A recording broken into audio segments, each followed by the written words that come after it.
رب العالمين marka hore waxaan u mahadcelinayaa waxaan u mahadnaqayaa rabbigii ina abuurtay ee halkan inagu kulansiiyay marka xigto gudoomiyaha kumeel gaarka ee golaha shacabka mudane xildhibaan ambassador Cabdisalaan Damancad xildhibaanada sharafta leh xogayaha joogtada ee baarlamaanka shaqaalaha baarlamaanka ciidanka amniga guddoonka doorashada ee guddoonka baarlamaanka iyo saxaafadda mudanayaal iyo marwooyin waxaan idinku salaamayaa salaanta islaamka assalaamu calaykum waraxmatullaahi wabarakaatu mudane guddoomiye mudanayaal iyo marwooyin xildhibaanada sharafta iyo qadarinta mudan waxaan rabaa inaan idinla wadaago inaan ahay musharax u taagan xilka guddoomiye ku-xigeenka koowaad ee baarlamaanka jamhuuriyadda federaalka Soomaaliya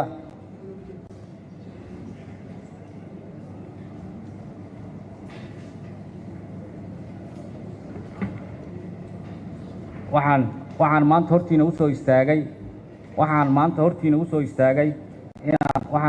soo istaagay inaan idin weydiisto codkiina iyo kalsoonidiina iguna aamintaan xilkan culus ee aan rabo inaan ugu adeego dalka iyo dadka hadduu alla raalli ka noqdo mudanayaal iyo marwooyin haddaan idin dul maro taariikh nololeedkayga iyo khibradda shaqo ee kooban magacaygu waa xildhibaan maxamuud abdulqaadir xaaji oo ku magac dheer jeego waxaan ku dhashay magaalada muqdisho heerka aqoontayda waxaan dugsiga hoose dhexe iyo sare kaga baxay magaalada muqdisho heerka koowaad ee jaamacadda waxaan kaga baxay isla magaalada muqdisho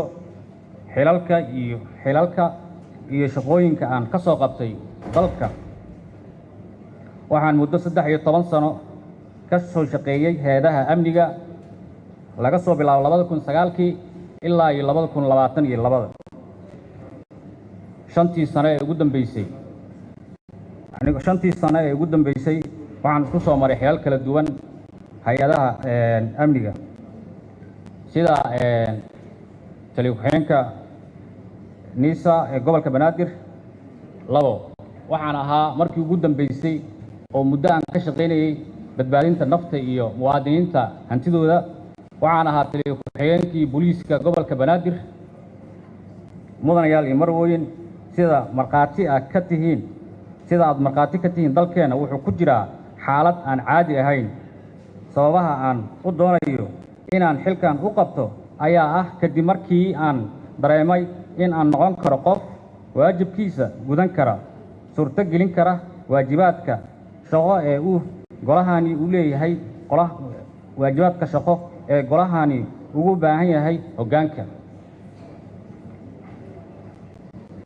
waxaan kaloo dareensanahay khibraddeedana aan leeyahay arrimaha amniga oo dalkan baahi weyn u qaba una baahan in wax laga qabto waxaan isku arkaa inaan ahay shakhsi dejin kara istiraatiijiyad amni lana xisaabtami kara mas-uuliyiinta amniga u qaabilsan dalkan xildhibaanada sharafta leh mudanayaal iyo marwooyin haddii aad i doorataan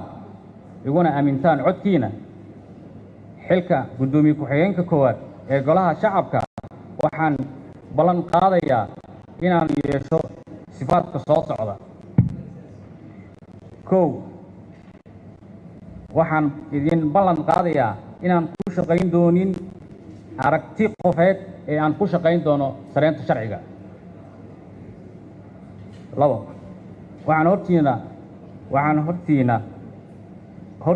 waxaan ka hor caddayn doonaa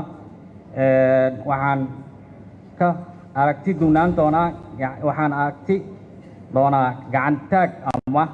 codeyn aan rasmi ahayn in la soo gudbiyo waxaan ka hortagi doonaa gacantaag ama codeyn rasmi aan ahayn in la soo gudbiyo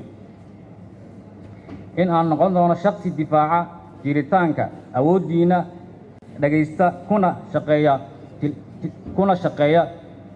talooyinkiina iyo tusaalihiina. waxaan ka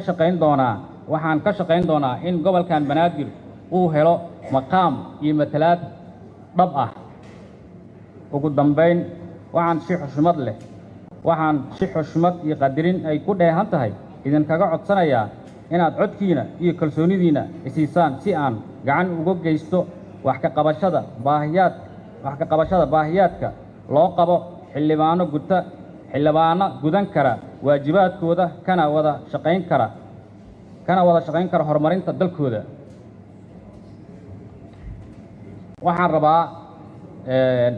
xildhibaanada sharafta leh codkiina inaad siisaan iguna aamintaan. waxaan qaban doono iyo waxaan ka hortagi doono waa idiin sheegay. waxaanan ballan hortiina iyo ballan ilaahay ku qaadi doonaa inaan ahay shakhsi aan dalkan dibaddiisa aadin, gudihiisa joogay, kana shaqayn doono rabitaankiina iyo rabitaanka ummadda Soomaaliyeed.